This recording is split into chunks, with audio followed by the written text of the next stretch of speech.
Assalamualaikum teman-teman, apa kabar? Semua kalian selalu dalam lindungan Allah dan rezekinya selalu dilimpahkan. Vlog kali ini akan bercerita tentang perjalanan kami ke Kota Madia di tempat aku.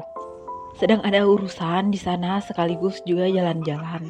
Berhubung udah lama banget aku dan ibu juga adik aku nggak ke kota itu. Terakhir kali aku ke kota ini pas waktu itu aku lagi cuti dan adik aku juga lagi cuti. Terus kami memutuskan untuk berlibur ke tempat ini. Kalau aku nggak salah mungkin sekitar 10 atau 11 tahun yang lalu. Soalnya ini adalah kota yang paling ramai yang terdekat dari tempat aku. Perjalanannya lebih jauh ke kota ini daripada ke tempat mominya Ia. Ini memakan waktu sekitar 3 jaman. Dan kami ke sana menggunakan mobil travel dari kakek aku.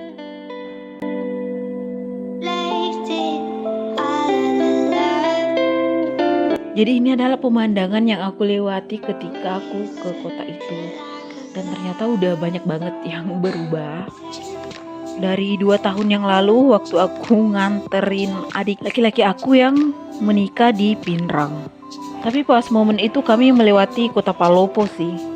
Dan pas pulangnya baru kami mampir sebentar untuk main dan beli jajan, lalu melanjutkan kembali perjalanan ke Luwu Timur.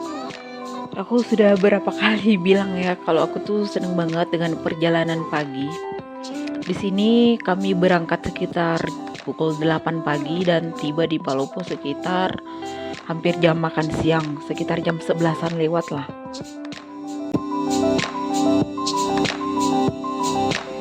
By the way, aku mau ucapkan terima kasih untuk teman-teman yang sudah mengklik video ini, bantu aku untuk mengembangkan kanal ini.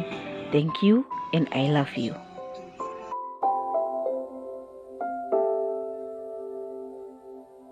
Di sini kita sudah tiba di Kota Masamba. Kalian pasti kenal, mungkin nggak semua sih, tapi beberapa ada yang kenal dengan Epi Masamba. Ini adalah kotanya dan ini baru pertama kali aku lihat itu rumah-rumah yang tenggelam tinggal seatapnya doang. Terkena banjir waktu ada banjir gede banget yang banjir bah gitu dan itu lumpur. Jadi dia itu menutup beberapa rumah, bukan beberapa sih, banyak banget ya rumah yang jadi korban waktu itu dan banyak korban jiwa juga. Dan ini kali pertamanya aku lihat ternyata beneran tertimbun. Astagfirullah. Tapi salut banget sih dengan pemerintahannya, itu ternyata cepet banget pulih ya, perekonomian maupun kotanya. Cuman rumah-rumah yang udah terlanjur ditimbun sama lumpur tuh sudah ditinggalkan. Dan kebetulan banget kita lewat di situ karena jembatan lagi rusak, jadi jalan tuh muter gitu di perumahan itu tadi. Menurut aku itu bukan suatu kebetulan tapi memang disengaja untuk memperlihatkan itu kepada aku. Karena menurut aku tidak ada hal yang kebetulan. Semuanya pasti memiliki alasan dan aku sendiri yang menginginkan itu. Di sini kita sudah hampir masuk kota dan ini adalah salah satu ikonik di kota tersebut, kuburan Cina. Hal yang paling aku senangi dari perjalanan siang itu ketika aku bisa melihat banyak hal di jalan. Menikmati perjalanan yang sangat singkat di bumi.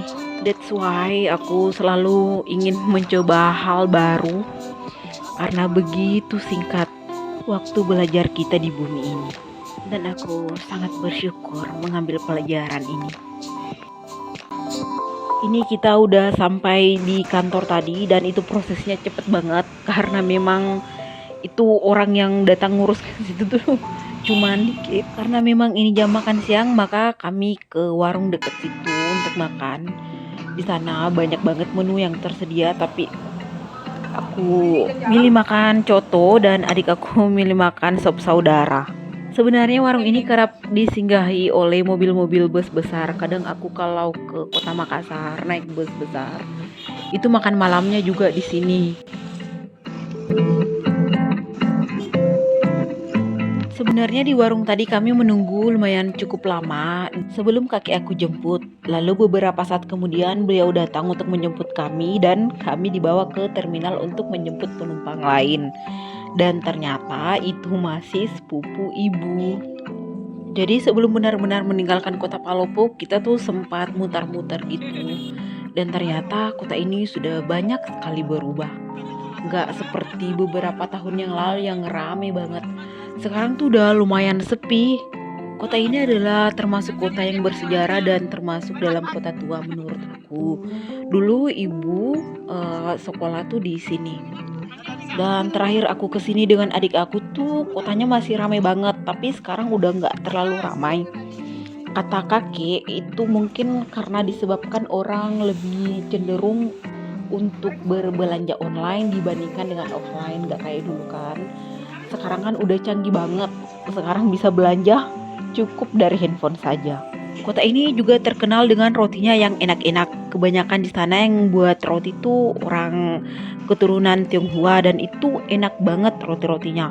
Di sini setiap ke kota ini tuh nggak boleh ketinggalan, harus beli roti pokoknya. Paling doyan yang rasa abon.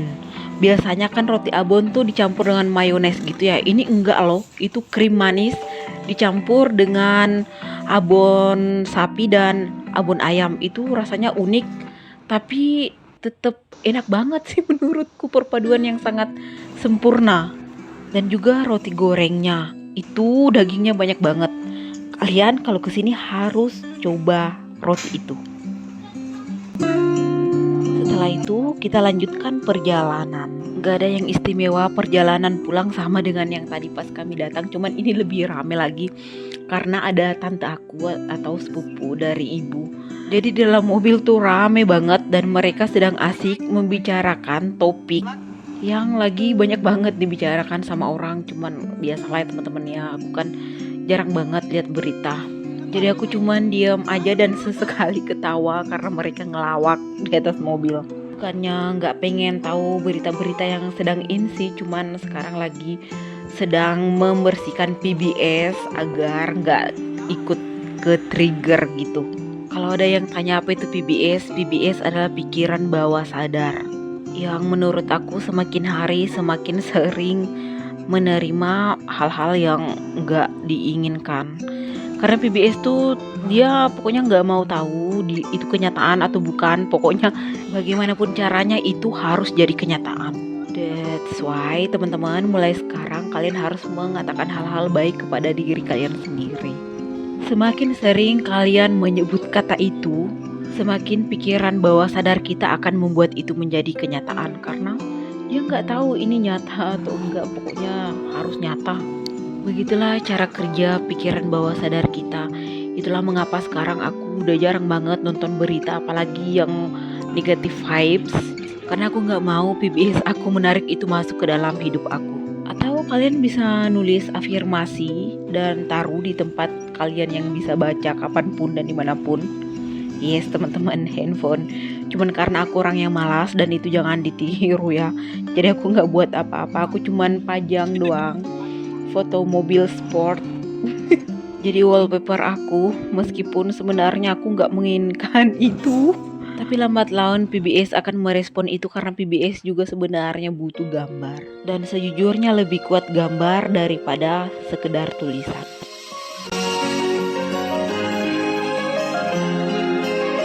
Ini kita sudah tiba kembali di desa aku dan itu tadi kita ngelewatin SMA aku.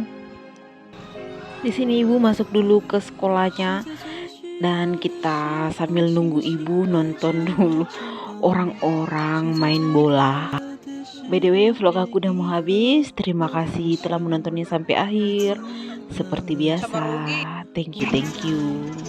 I love you. And bye.